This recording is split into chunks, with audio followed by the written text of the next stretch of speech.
Baghdad کے ایک بہت بڑے عالم دین تھے، بڑے بڑے علماء کو پڑھایا کرتے تھے. ان کی مجلس لگی ہوئی تھی، بچے باہر کھیل رہے تھے، بچوں کی گیند اڑ کر کے یہ علماء کی محفل میں آ کر گر گئی. سب بچے ڈر گئے. ظاہر سی بات ہے، بچوں میں جو ادب اور تمیز ہوتی ہے نا، اس کا بھی بہت بڑا اثر ہوتا ہے. بڑوں کی مجلس میں جانے سے بچے ڈر گئے. بڑے بڑے علماء بیٹھے ہوئے، کون گیند لے کر کے آئے گا؟ ایک بچہ اس میں کہتا ہے کہ میں لے کر کے آ جاتا ہوں. وہ بغیر خوف کیے ڈرے ہوئے سارے علماء کی گردنوں پر پھلانتے ہوئے ادھر ادھر پیر رکھتے ہوئے مجلس میں آیا اور بڑی بے حرمتی سے وہ گیند لے کر کے چلا گیا. وہ جو علماء کی مجلس تھی وہ چھوٹے عام لوگ نہیں تھے، وہ اولیاء وقت تھے. انہوں نے دیکھا اس بچے کو غور سے، وہ بچہ کوئی اور نہیں، جو استاد پڑھانے کے لیے بیٹھے ہوئے تھے ان کا ہی بیٹا تھا، جو سب سے بڑے عالم دین تھے ان کا بیٹا تھا.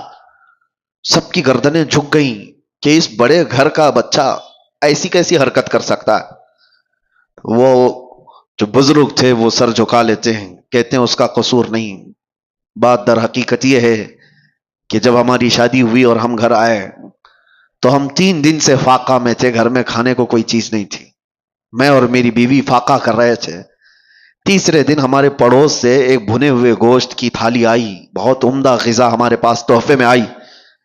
بھوک اتنی لگی تھی کہ ہم نے پوچھا بھی نہیں وہ کہاں سے آیا، کیا کھا لیا. پیٹ بھر کر ہم دونوں نے کھا لیا، اور اس کے بعد پھر ہم نے ملاقات کی. اس رات اس کا حمل ٹھہرا اور اسی سے یہ بچہ پیدا ہوا. اور وہ بزرگ کہتے ہیں مجھے یہ لگتا ہے کہ وہ مشکوک کھانا تھا، یہ بھی نہیں پکا کہ حرام تھا، شک تھا، پتہ نہیں حلال ہے بھی کہ نہیں. میں نے پوچھا نہیں تھا، کھا لیا. اور مجھے لگتا ہے اس کھانے کا، اس رزق کا اثر ہے کہ بچہ میرا بے ادب پیدا ہوا ہے. نسلوں پر بھی اس کا فرق پڑتا ہے.